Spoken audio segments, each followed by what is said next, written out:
भाई दोनों ने क्या देखा कि दोनों पंजाब के अंदर जमीन तलाश रहे हैं।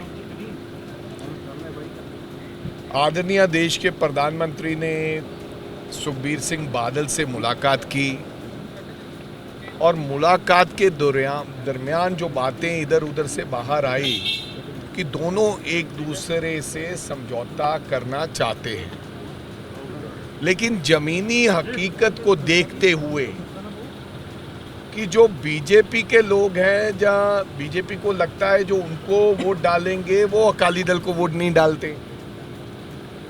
अकाली दल के जो गांव में लोग हैं रूरल में, वो बीजेपी को वोट नहीं डालते।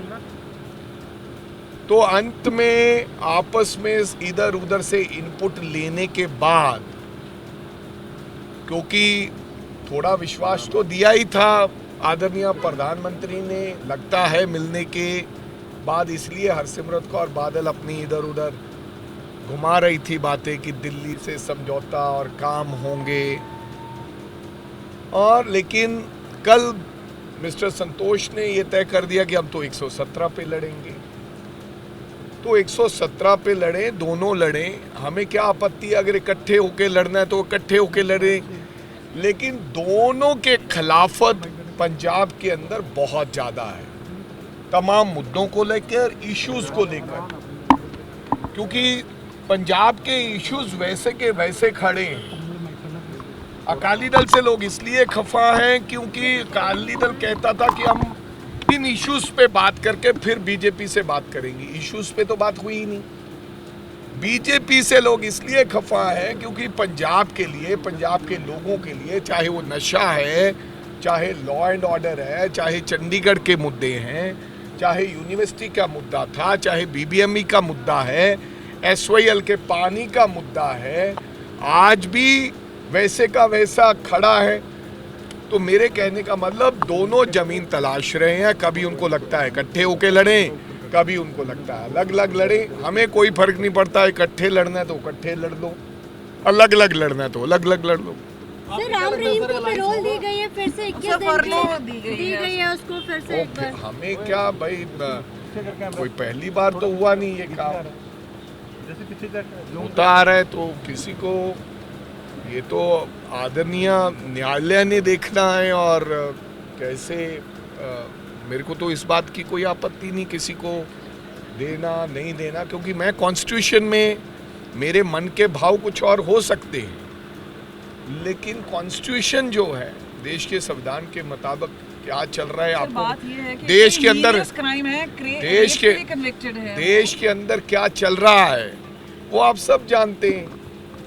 सब जानते हैं कि देश में, क्योंकि कुछ चीज़ों के खिलाफ हम टिप्पा टिप्पणी संविधान के मुताबिक नहीं कर सकते, लेकिन देश में क्या चल रहा है आप सबको पता है। देश में क्या हो रहा है, हर जगह पर वोट राजनीति, हर चीज़ के लिए राजनीति, देश को, हितों को साइड पर रखकर, चाहे वो SIR का मामला है, चाहे कोई और मुद्दे हैं, सब पता है आपको। सुखजिंदर रंधावा, चरणजीत चन्नी, भारत भूषण आशु मिले लुधियाना में। रंधावा साहब कह रहे थे कि जी हमारी तो सोशल इंजीनियरिंग कहते हैं कंप्लीट है, देखो जट सिख हैं, दलित हैं, ब्राह्मण हैं। चन्नी साहब के कामों की बड़ी तारीफ कर रहे थे। हाँ, तो हमने कब कहा है कि हमारा कोई झगड़ा है?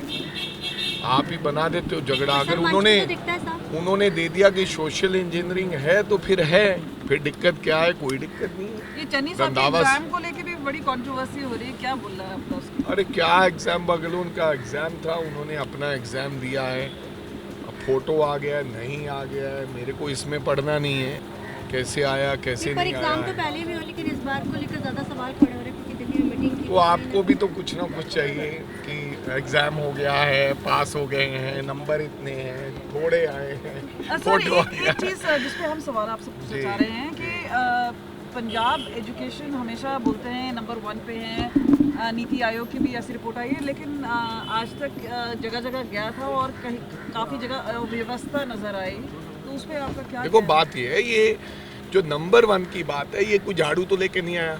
कृष्ण कुमार हमारे एजुकेशन सेक्रेटरी हुआ करते थे और उस समय में पंजाब का रिकॉर्ड आप ऑन गूगल सर्च कर लीजिए, कहीं और सर्च कर लीजिए, पंजाब पहले नंबर पे था।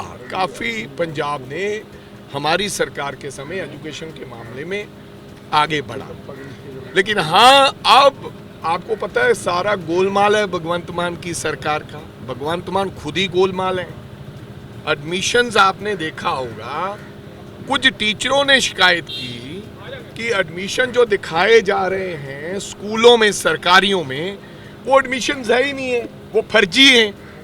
तो आपकी बात बिल्कुल रिपोर्ट सही होगी कि पंजाब के स्कूलों में जानबूझकर एडमिशन दिखाने के लिए कि हमारे स्कूलों में इतनी एडमिशन है, खुद अध्यापक कह रहे हैं कि फर्जी एडमिशन हुए हैं।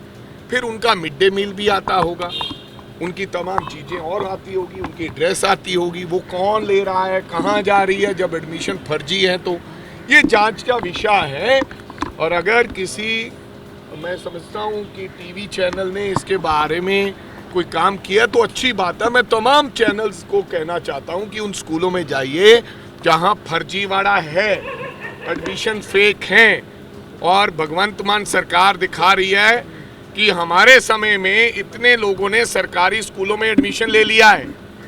और जहां फर्जीवाड़ा उनके ऊपर कार्रवाई होनी चाहिए, प्रिंसिपल के ऊपर होनी चाहिए और मंत्रालय के ऊपर होनी चाहिए, और खुद मुख्यमंत्री को माफी और इनको कटहरे में खड़ा करना चाहिए। सर, ये जो 27 तारीख को एम्प्लॉयज महा स्ट्राइक कर रहे हैं, उसके बारे में क्या बोलना है, क्योंकि वो भी नाराज चल रहे हैं सरकार से डीए को लेकर। बिल्कुल, हमने कहा था हम उन मुलाजिम जत्थेबंदियों के साथ हैं, हम उसमें हिस्सा लेंगे।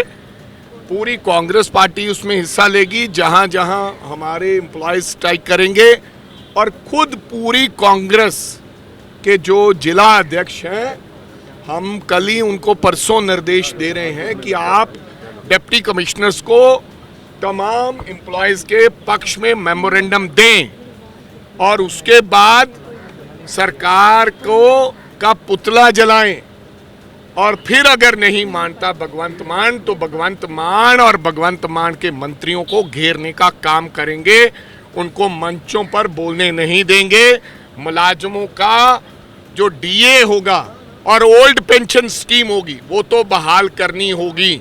इस झूठी सरकार ने उनके साथ वादे किए, नोटिफिकेशन लेकर आए ओल्ड पेंशन स्कीम के, लेकिन आज तक पूरे नहीं किए। लड़ाई लड़ेंगे और हम मुलाजिम और एम्प्लॉयज के साथ हैं। राहुल गांधी कब आ रहे हैं? जब आप कहोगे राहुल गांधी तभी आ जाएंगे, और आप सबको राहुल गांधी जी के साथ रखेंगे।